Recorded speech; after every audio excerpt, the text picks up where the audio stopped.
السلام علیکم ورحمۃ اللہ وبرکاتہ۔ آج کا خطبہ بڑا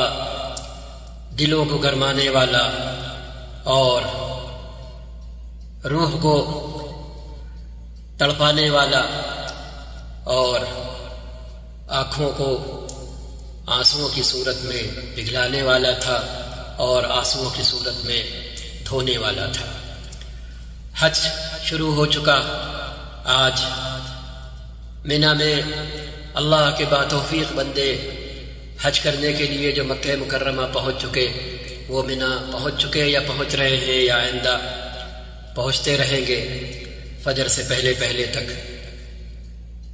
امام نے عرفہ کے دن کا تذکرہ کرتے ہوئے بڑا زبردست خطبہ دیا۔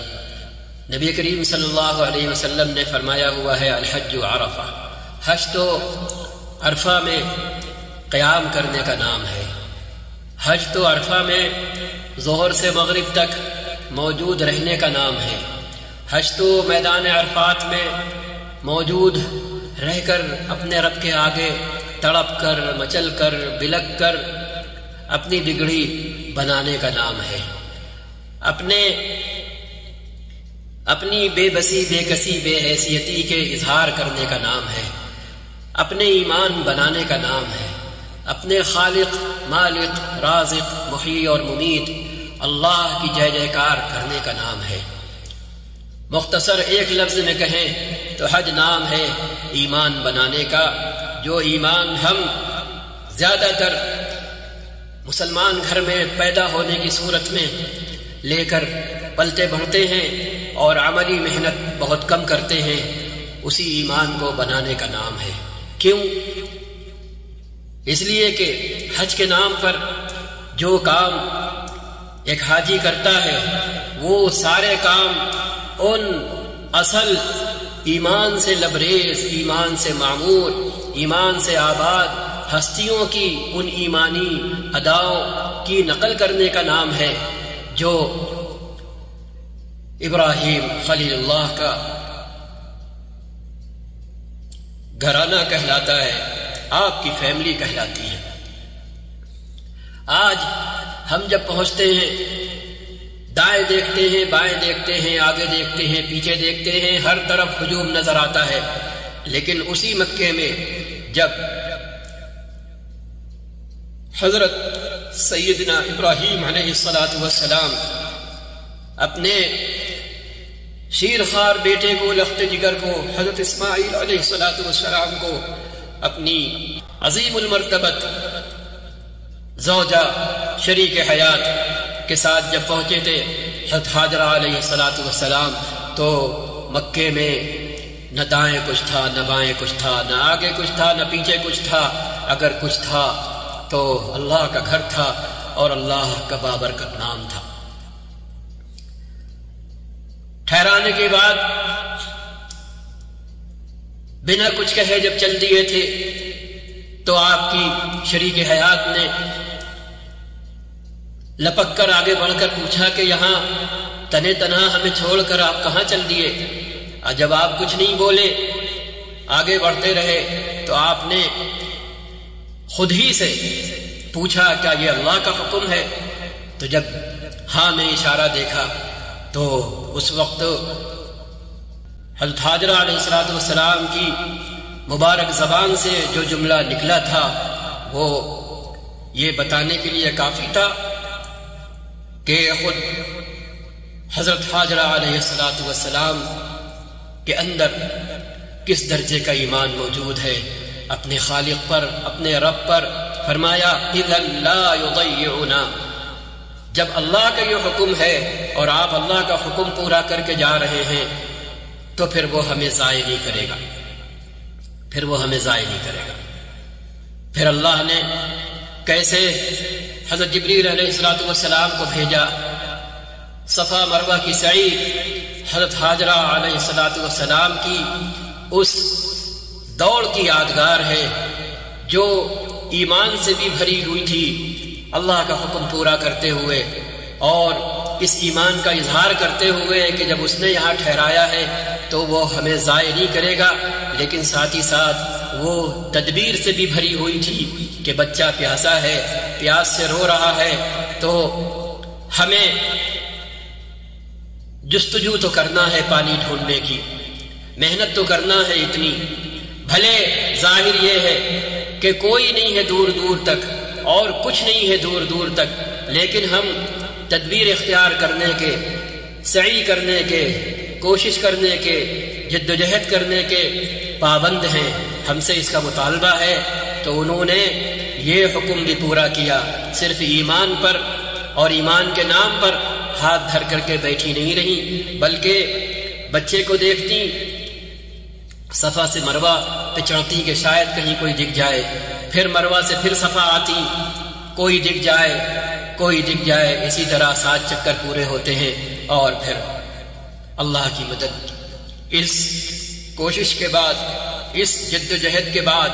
جو بظاہر صرف اللہ کا یہ حکم پورا کرنے کے لیے تھی کہ تمہارے ذمے کوشش کرنا بھی ہے، ہاتھ پر ہاتھ دھرے بیٹھا رہنا نہیں ہے، کیونکہ ہم نے دنیا عالم اسباب بنائی ہے، تم اسباب بظاہر نہ دکھتے ہوئے بھی کوشش کرنے کے پابند ہو، اور ہم پھر اس کے بعد اس پر قادر ہیں کہ تمہارے مطلوبہ سبب کو وجود میں لے آئے۔ پھر زمزم کا چشمہ کیسے جاری ہوا؟ امام نے آگے عرض کیا، اللہ تعالی عرفے کے دن جتنی اپنے بندوں کی مغفرت فرماتے ہیں اور جہنم سے آزادی کا پروانہ عطا فرماتے ہیں، اتنی کثرت سے اور کسی دن یہ پروانہ عطا نہیں فرماتے۔ امام نے عرض کیا، عرفہ میں اللہ سے جو دعائیں مانگی جاتی ہیں ان میں سر فہرست وہ دعا ہے جو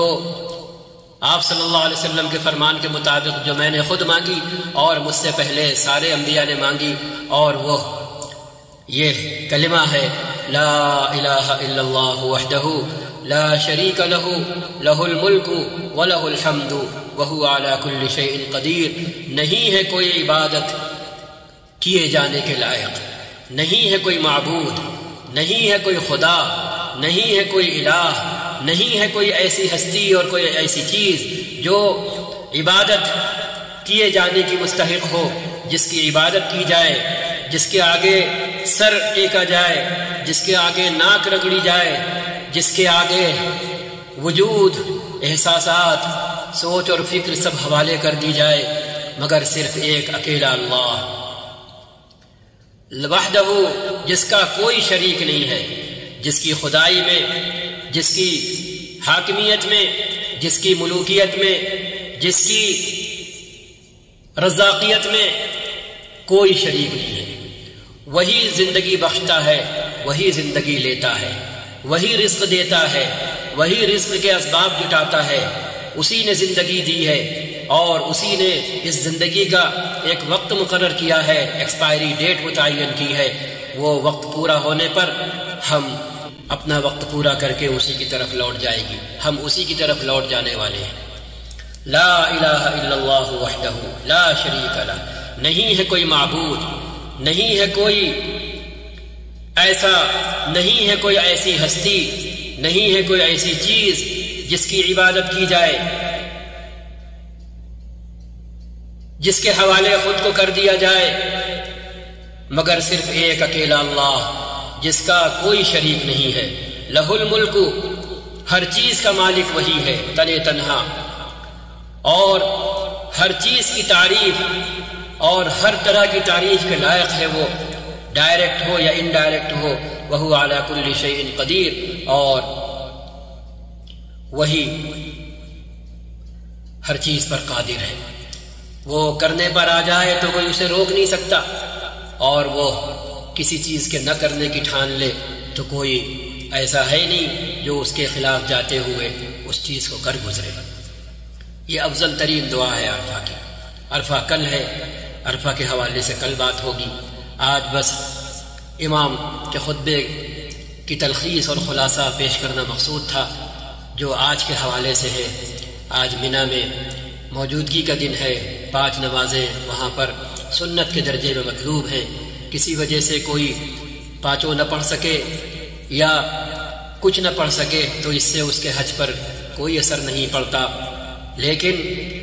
5 نمازیں پڑھنے کے ساتھ منا میں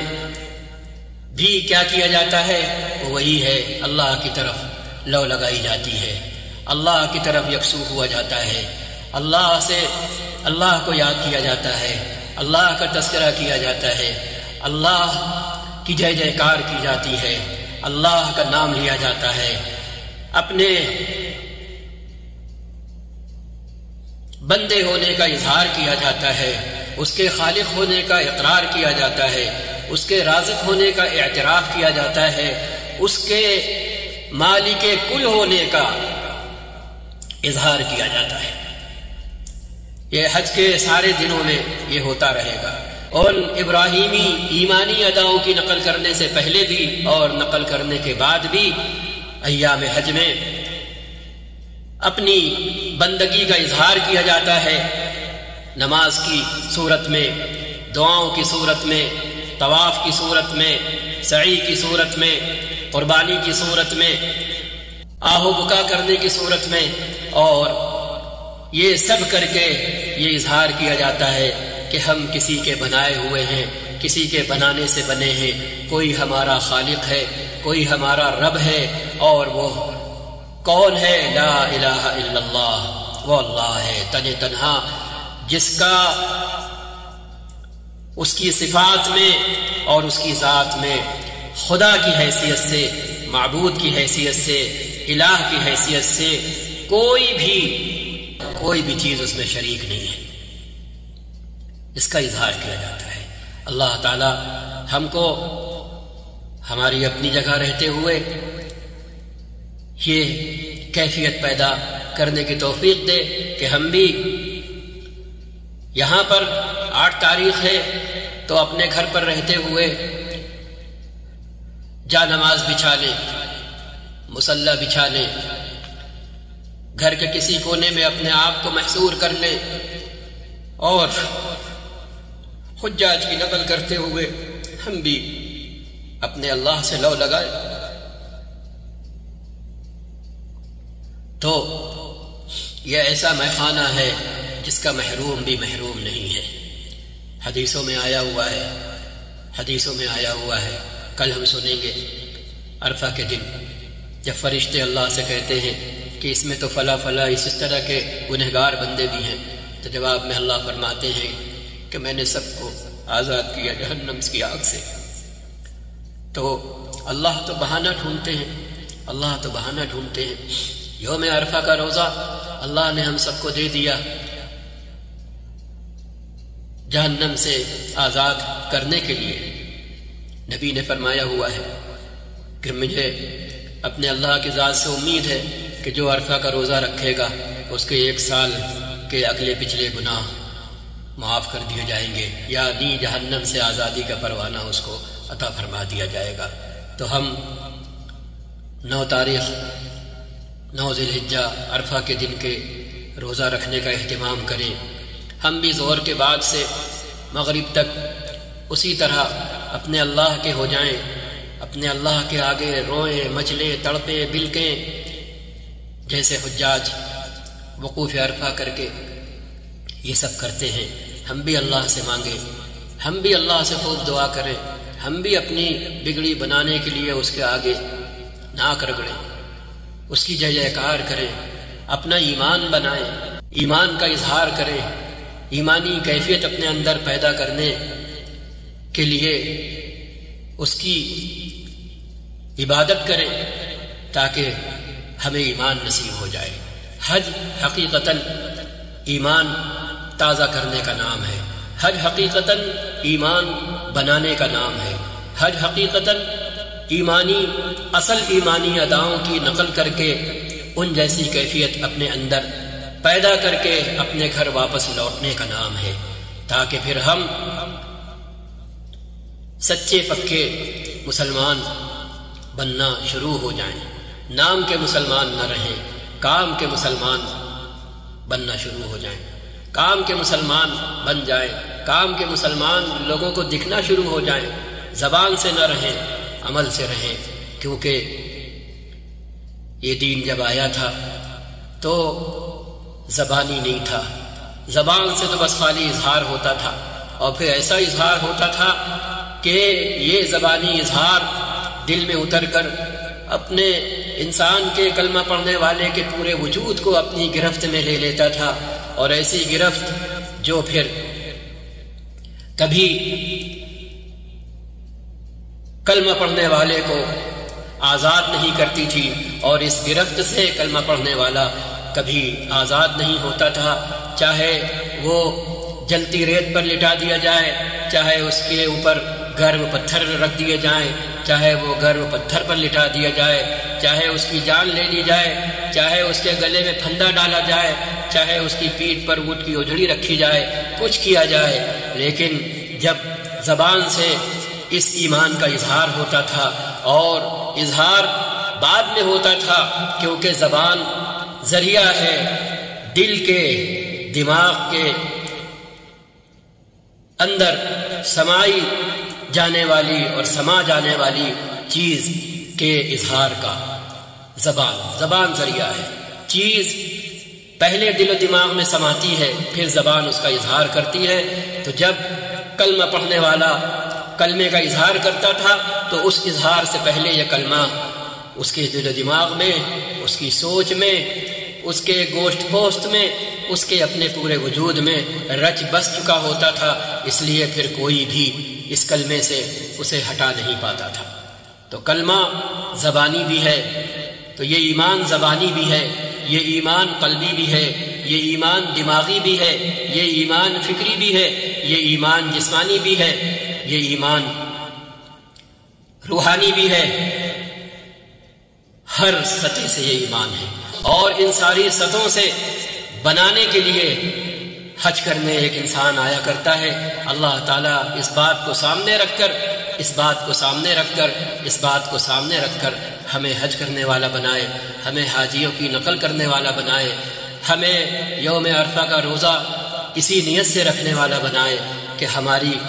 ظاہری حالت بھی درست ہو جائے، ہماری اندرونی حالت بھی درست ہو جائے، اور ہمارا ایمان اس لائق بن جائے کہ دوسروں کو ہمارے ایمان کا مزہ